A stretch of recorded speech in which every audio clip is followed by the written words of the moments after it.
Hey, thanks, Murray. Great to be have the opportunity to have a chat here. Just a real quick snapshot of where we are and what we do. I farm together with my wife, Rachel, nearby, just outside of Ashburton. We've got four local dairy farms and a bit of support land.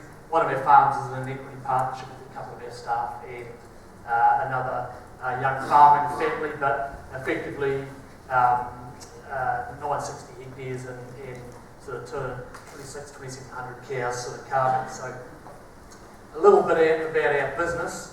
So first of all, Roadley Farms, what's its purpose? Rachel and I really love dairy farming, love the lifestyle it provides, but we're pretty clear that it's got to be a strong business to have the privilege to allocate capital as we do. It's got to deliver a return. So the purpose of Roadley Farms is to create wealth for shareholders. So that's a fundamental sort of purpose. Why do we want to do that? Really, we've mapped out an equity sort of pathway that we're tracking on, and for us it's about providing future flexibility. So that's flexibility that's generated through equity, be that time flexibility or ability to execute a succession plan. So we want to drive a strong business, high return on equity to give us flexibility in the future. How do we do that? That's the sort of guts of it. I guess we take the view is that we really understand what is our competitive advantage, what's the moat around our business. We're a small dairy farm in the South Pacific. What's our competitive advantage to have a right to produce milk and own dairy farms? And so how do we do that is really just by trying to operate a very, very simple, highly profitable and repeatable dairy business. So something that allows us to scale and deliver on our return objectives. So for us, really, we take a simplistic approach to it, and over time we've analysed a large data set of our financials, and we've sort of distilled it down to two key drivers, really. First one, and it's what we've been hearing about already, is a key driver for our business is maximising pasture harvested. So it has a high correlation in our own data set with driving high return EBIT or NPAT per hectare, which spills straight into return on equity. So maximising how much grass we can harvest, and then the second highest correlated driver for profit outside of milk price is actually cost of production. So that's minimising the input into the farm system, and we look at a productivity measure such as dollars a kg milk size. So cost of production is a really key driver for our business. Hey, look, we're pretty hot on running a real simple system. This little photo is actually a photo off the whiteboard in my office. I had a group of journalists from Hong Kong visit 2 or 3 weeks ago, and this is me showing them how we produce milk in New Zealand from a grass-based system, and they've never seen a cow or actually never been on a farm, but I was able to sort of articulate the concept within a couple of minutes. So for us, having real system simplicity is critical. That allows us to scale up our business and replicate the same performance on more than one business unit. Now, on a daily basis, your farm managers, or the guys who are operating the dairy farms, they make a lot of decisions on a daily basis, and the impact on your profit is not always evident from what they're doing. So I guess what we try and focus on is reducing the number of those sort of critical decisions that they make on a daily basis that can have an impact on your profit. Set them up so they don't have to make too many decisions that make a loss, and make a lot of decisions that drive EBIT per hectare. And for us, that's really just a simple grass-based pasture system. We don't run anything flash. We just use the existing simple tools that are around, but we have some really highly disciplined, non-negotiable KPIs, I guess, around pre-graze pre-graze covers, residuals, round lengths, and critical average carver targets. So nothing flashy, nothing novel, but it's a simple system.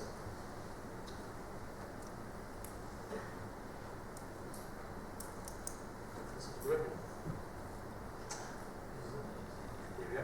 Hey, look, so this is just an example how we've simplified our system over time.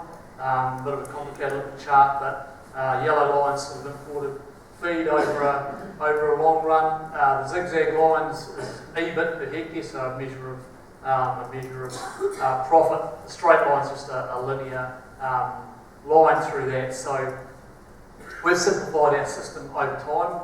We've interrogated our financial data to drive this decision. We've found, actually for our own business, a negative correlation between imported feed and profit. And so that's incentivised us over time to actually drive that out to a 100% grass-based system now. So that's been an evolution as we've become better farmers and understood the drivers before. As we've actually reduced imported feed, our profit has lifted, which has probably been supported by some of the slides we've seen already. This is real data. The zigzags in the line are just fluctuations in milk price. Effectively, we've over time put enough $1,000 profit per hectare into our business, sort of $4,000 a hectare to $5,000 now. So, and that's worth noting without any sort of significant change in pasture production. So what that illustrates is that even though we were profitable and thought we were doing a great job 15 years ago, there was actually probably some substitution and inefficiency in our system. So that's how we've driven our business around pasture utilisation.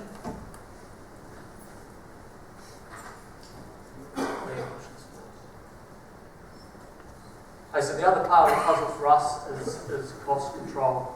My old grandfather, man, a few words, he smoked a pipe, but his message always was save a match and buy a farm.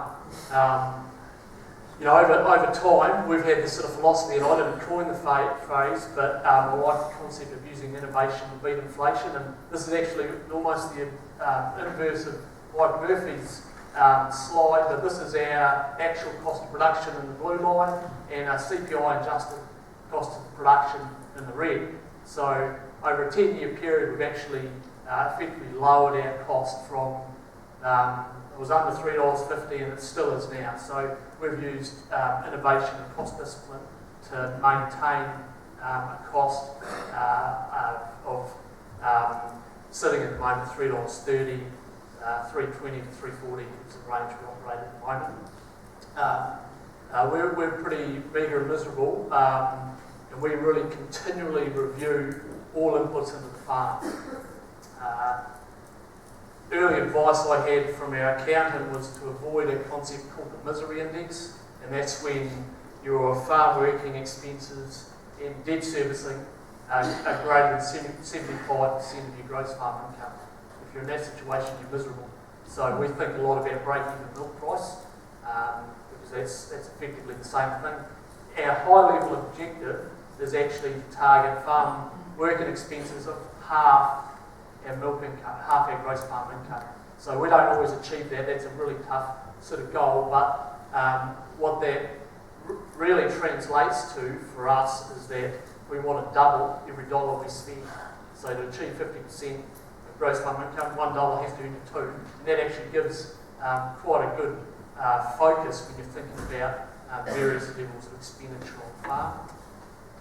Our experience is that it's a small 1, 2, 3, 4% savings. It's sort of real unsexy, difficult to find stuff is where you get the best return, and the compounding impact of a dollar saved now is really valuable. So at a high level, we try and consider that all imports or all costs going to be discretionary, and that you choose to take the service or product and pay for it. So outside of a few fixed capital costs, that's by and large the case. So we just review everything with a high degree of rigour.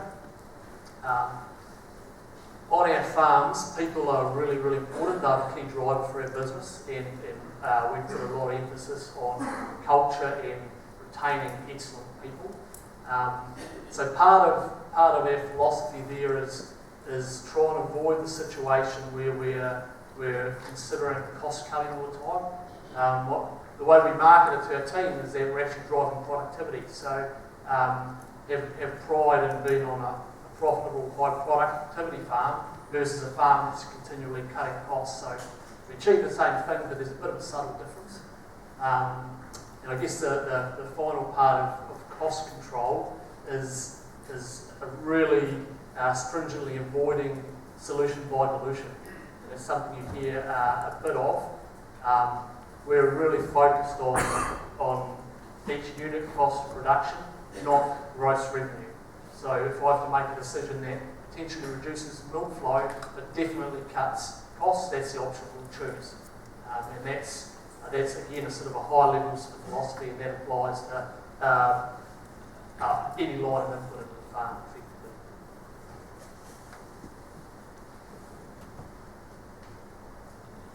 And so to bring this together, driving high pasture utilisation and minimising cost, I've just tried to paint a little picture. What does that sort of mean over a 15-year period? I've picked, what may be an average farm. I'm sure all of you will disagree with that, and everyone's farm will not look anything like this, but a 150 cow farm worth close to 50 grand a hectare maybe, doing a couple 100,000 kgs of milk solids, operating at New Zealand average or a bit higher cost of production, so running at $4.25 cost, and a bit of leverage, so half of the balance sheet is equally in balance from your friendly banker. What does a status quo look like in terms of return on equity? Because that's really what I'm talking about, is driving wealth creation. So a status quo gives you a 6% return on equity, and if we think about, Mike mentioned the rule of 72, that's a great concept. How long does it take you to double your money? 6% return on equity will see about a doubling of your money or a bit better over a 15-year period. So you run a farm like that, 15 years, so a fair chunk of your dairy career, your equities come up to maybe $8 million, and that sounds like quite a good chunk of cash. Worth considering that the present value of that equity is probably no different. So if you discount that to a net present value of it, it hasn't probably changed from your $3.5 million. So that's a reasonable amount of work to not actually drive your wealth creation. What would it look like if you did some small changes in your farm system and take a farm that's operating at $4.25, where that's the average and all I don't know, take 75 cents of cost out. Now that may sound like a hell of a step, 15% reduction in cost. I'd challenge that that's actually reasonably achievable. It could be done half through just cost discipline and another half through enhanced pasture management. And I've actually seen plenty of examples of this happening in the business. So a bit of a change, maybe a bit of an upskilling, that lifts the return on equity up to 10%. Compound that by the rule of 72, and you've sort of got four doublings of your equity over that same time period. So small changes in discipline today actually yields pretty significant opportunities in the future. So that's the philosophy that Rachel and I operate our business under. Taking a farm from, if we're talking cost of production, 425, maybe operating, in the below the 50th percentile, moving it to $3.50, maybe taking it into the 70th percentile. So that's something that's really achievable by anyone in this room, and that's what the objective of this conference is about, is to empower people and give them the skills and experiences to deliver on that. Final slide. So it's not all rosy. There is challenges. We've heard about a little bit of environmental, and we've heard about price volatility, and I'm sure all of us have experienced it. So just a little bit on what is this farm system, give you a bit of insulation in that respect. Environmental, my view would be that that's actually quite an advantage to have your pasture supply and demand really matching. Avoiding significant imported shoulder production is highly likely to reduce your nutrient sort of output. So if you're thinking about nitrogen losses or whatever it is actually a tight match of supply and demand actually probably delivers a reduced output. And I guess philosophically, striking your level of input to be on the steepest part of the marginal curve sets you up to have the least surplus in the system that can potentially be leaked. So, and finally on swings in commodity prices, we've got to reflect that by and large we are commodity producers. We can try and move down the value chain if we like, but your best insulation for your business between swings in commodity prices actually be a low unit cost producer. So having a philosophy of being cash positive through all cycles of commodity prices, maybe not overproducing at the really high levels, but actually having business resilience because you're driving a low cost the whole time is certainly from our view, it's how we build resilience and sustainability into our farming system. So that's it from me. More than happy to take questions.